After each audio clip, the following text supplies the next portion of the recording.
This is one law that I have really learned to love. Now, I paid a big price before I learned it, but when I did learn it, my whole world changed.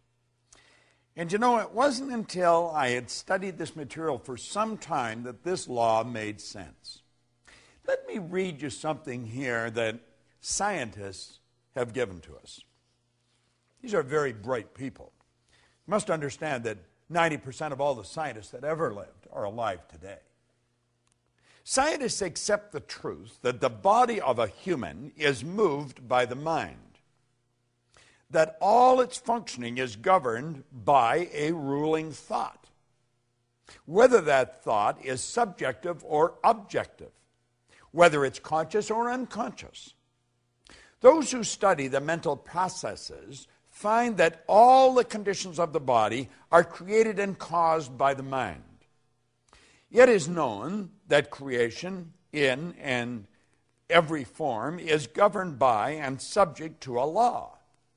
Hence, when one misuses, inverts, or violates a law, this mistake is called a sin.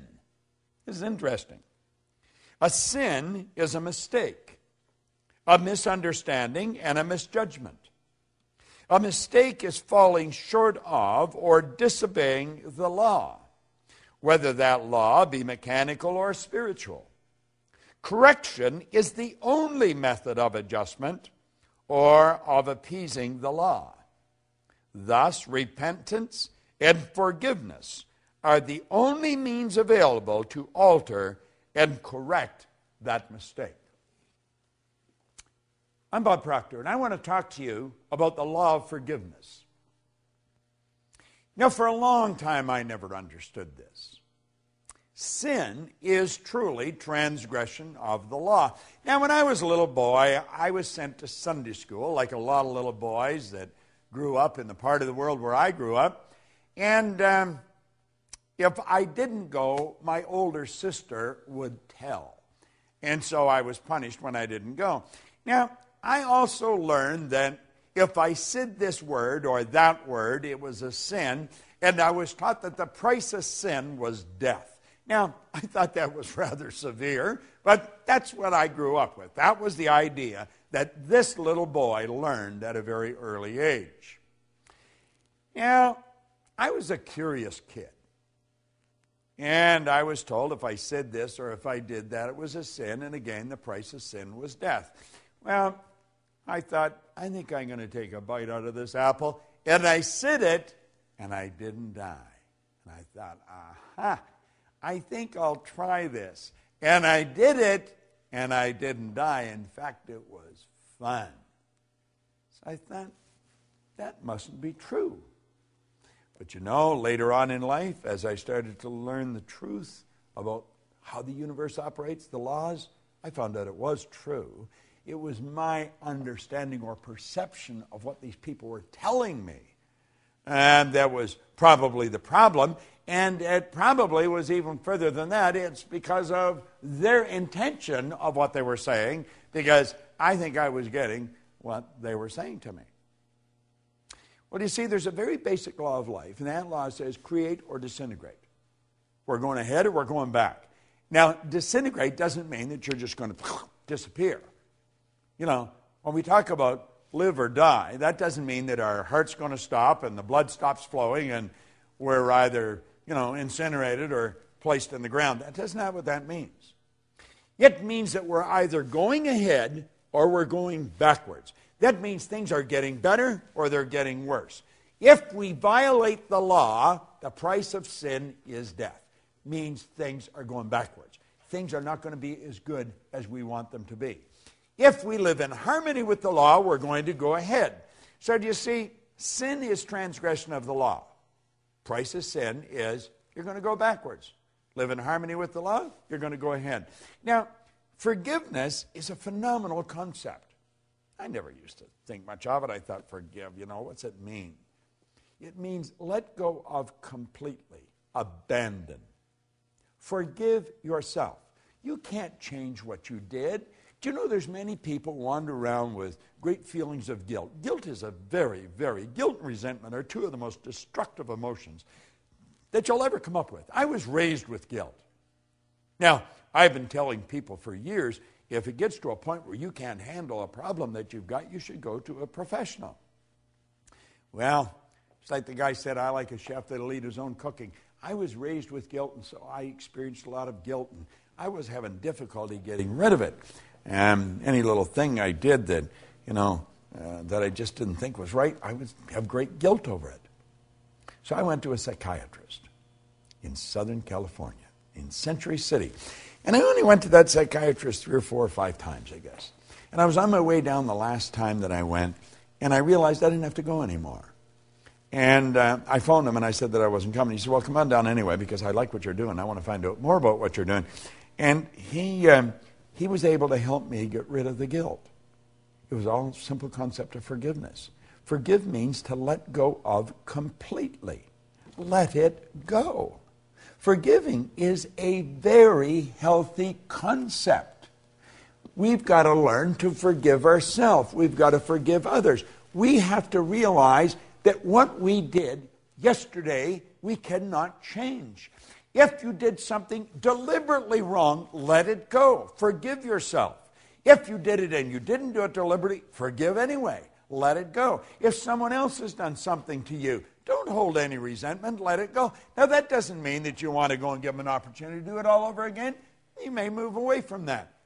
But you cannot hold bad thoughts in your mind and move in a good direction. Listen to something else that Hollywell brought it out here.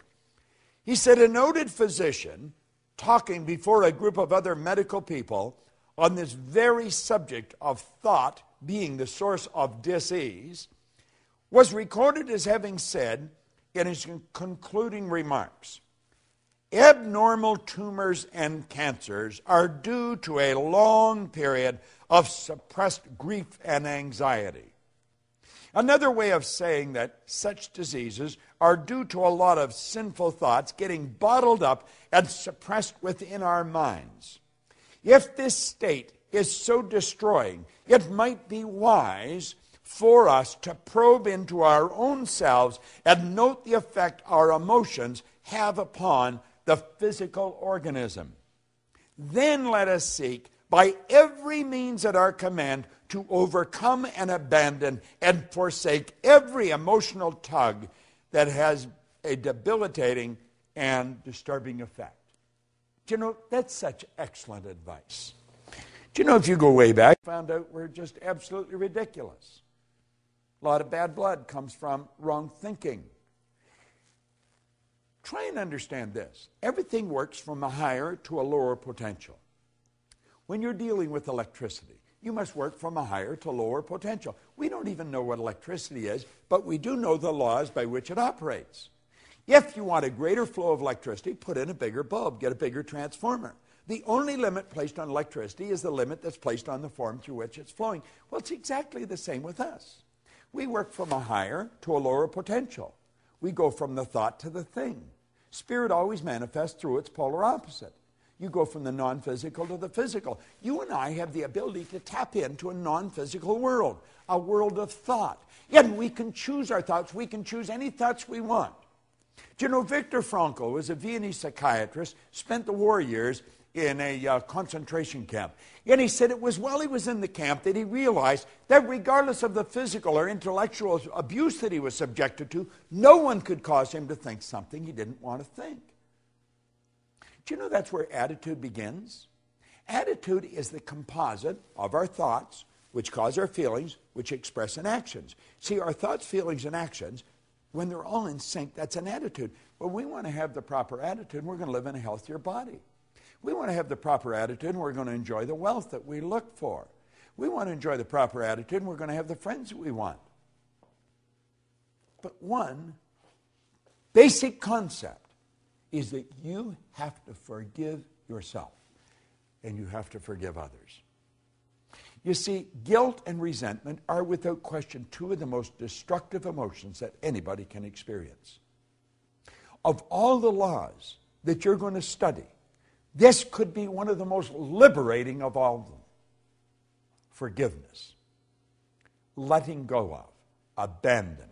Just let it go. And when it comes back into your mind, let it go again. Form the habit of not holding on to anything that's causing you to feel bad. Start to love yourself. Start to respect yourself. Have a healthy respect for what you're capable of doing. And understand this. Carrying bad thoughts about anyone or anything is not doing anyone any good. It's sinful. It's destructive. And the price of sin is death. Now, that doesn't mean they're going to bury you. But it may be burying your company. It may be burying your income. It may be burying your friends because they won't want to see you. Forgiveness, it's going to cause everything to grow. It's going to cause you to be healthier. It's going to cause your income to grow, your friends to grow, your business to grow. Forgive. It's a beautiful law. Forgive means to let go of completely, abandon. Replace the thought with one of beauty, with one of plenty, with one of abundance. You'll be glad you did. I did it. I'm a happy, healthy, wealthy guy. And you know something? Lots of energy. It just flows freely to and through me. I forgave me and everyone else that occupied a bad place in my mind. You do the same. The law of forgiveness could be one of the greatest laws you study. This is Bob Proctor. Thank you.